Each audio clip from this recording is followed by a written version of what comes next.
Hello and welcome. This is M from Narcissistic Abuse Rehab, a safe place where survivors in recovery can find awareness, empowerment, and healing. Our topic for today is the narcissist's childhood trauma.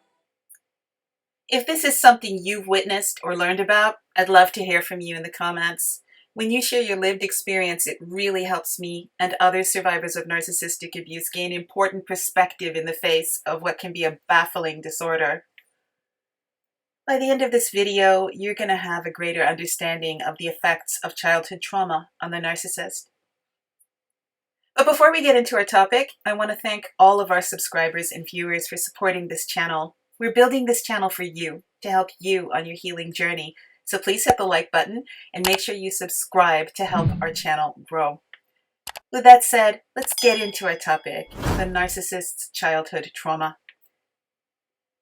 It's said that anger tells a story. I find that to be very true, especially in the case of people with narcissistic personality disorder. I think it's really helpful for survivors to recover with a trauma-informed perspective of narcissistic abuse. So today, instead of asking what's wrong with the narcissist, I want us to look at what happened to them. I want to be very clear about something. This is to help you understand the narcissist, not to pity them, feel sorry for them, or want to save them.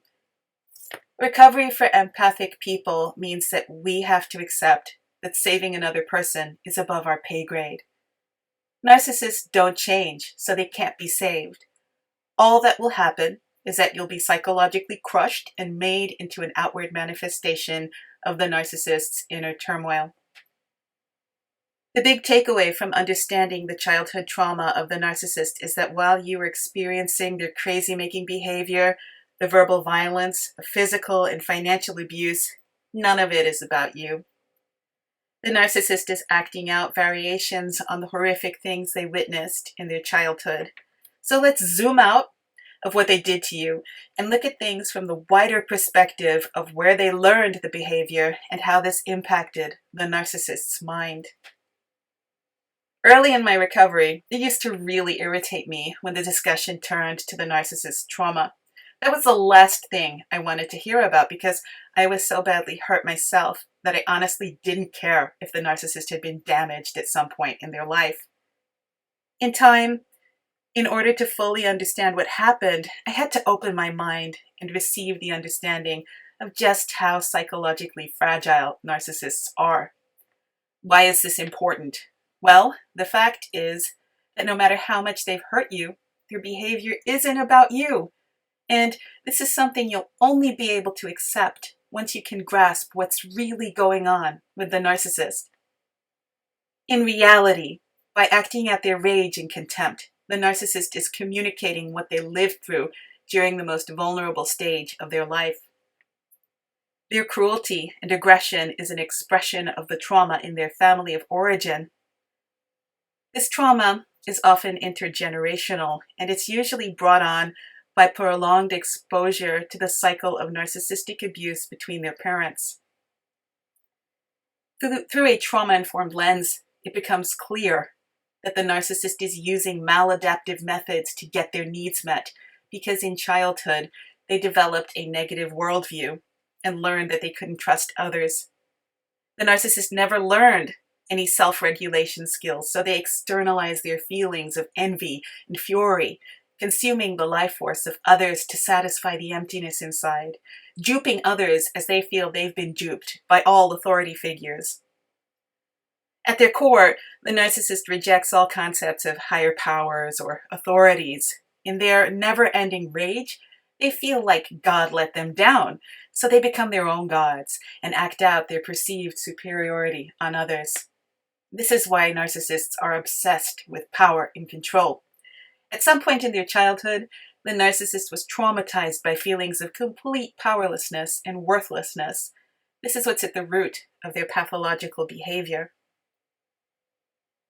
Another key factor is that narcissists suffer from a gray matter deficit in the center of the brain that's responsible for empathy. Now, I talked about this in my video, Why All Narcissists Use the Same Playbook.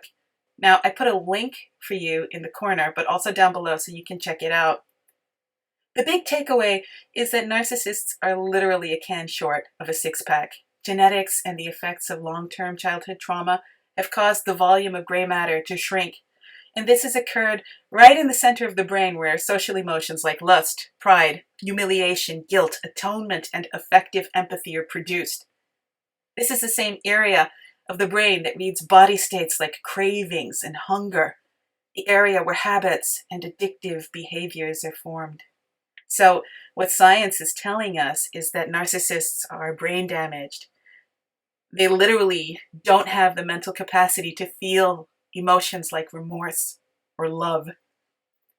I've put a link to the research of psychotherapist Dr. Natalie Engelbrecht down below if you'd like to learn more about this, but make no mistake, narcissists are neurologically predisposed to callous behavior and addiction because of this gray matter deficit. Their addictive behavior only makes matters worse, as drug and alcohol abuse can cause further depletion of gray matter, and this leads to significant gaps in brain function. So what I want you to take away from this information is that the narcissist is biologically incapable of sophisticated emotions like love, trust, affective empathy, or remorse. At best, they can mimic these emotions during the honeymoon or love bombing phase of their transactions with other people, but that's all. Narcissists fail to grasp the value of these emotions, and instead they regard them as useless vulnerabilities. Oftentimes, these emotions disgust them and cause them to feel contempt for the people who show them. No matter how old they are always acting out the horrors they witnessed and experienced during childhood, usually at the hands of a covert narcissistic parent who held an empathic parent psychologically hostage. In the savage ecosystem of the narcissist's childhood, sincerity, love, trust, affective empathy were severely punished by the narcissistic parent. They were raised in an environment of eat or be eaten. Their true self was rejected and, yes, discarded by their narcissistic parent. And so, to survive, the narcissist chose to become a facsimile of the abuser's circumstances forced them to idolize. Their inner child destroyed, the narcissist adopts a primitive mindset and lives by the maxim that you're either getting power or losing it. As a result of their childhood trauma, reminders of reality, like facts, can trigger a micropsychotic episode in a narcissist. So when presented with anything that's contrary to the image of their idealized false self, the narcissist will usually lapse into a micropsychotic episode. During this mind state, they are detached from reality and suffer from delusions that manifest in word salad, magical thinking, and distortion. In the aftermath of these psychotic episodes, the narcissist will usually resort to self-pity. Narcissists are doomed to repeat the sick patterns of abuse they witnessed and experienced as children. They're condemned to arrested psychological development that prevents them from experiencing sophisticated emotions or intimacy. In their transaction with you, you've witnessed the narcissist's impeccable imitation of these emotions, but the performance is often exhausting for the narcissist.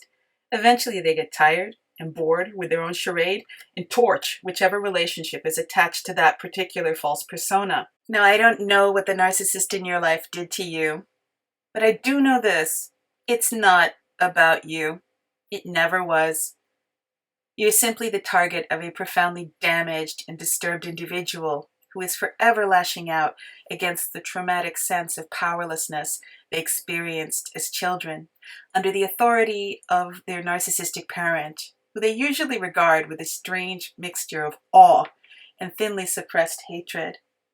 In adulthood, the narcissist channels and embodies their childhood tormentor.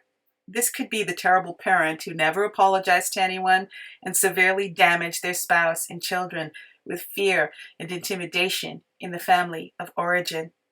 In childhood, the narcissist couldn't beat their abuser, so they joined them.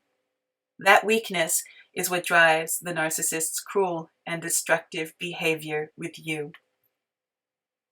Guys, that's all I have for you today. If you found this video helpful, please hit the like and subscribe buttons. Help grow our channel by sharing this video with 2 friends you think this message may resonate with. We're on Medium, Twitter, and Pinterest, so be sure to follow us there for more free content. Also, if you'd like to share your story, reach out to us at Narcissistic Abuse Rehab at gmail.com. Thanks for watching this video. Be good to yourself. We'll talk again soon.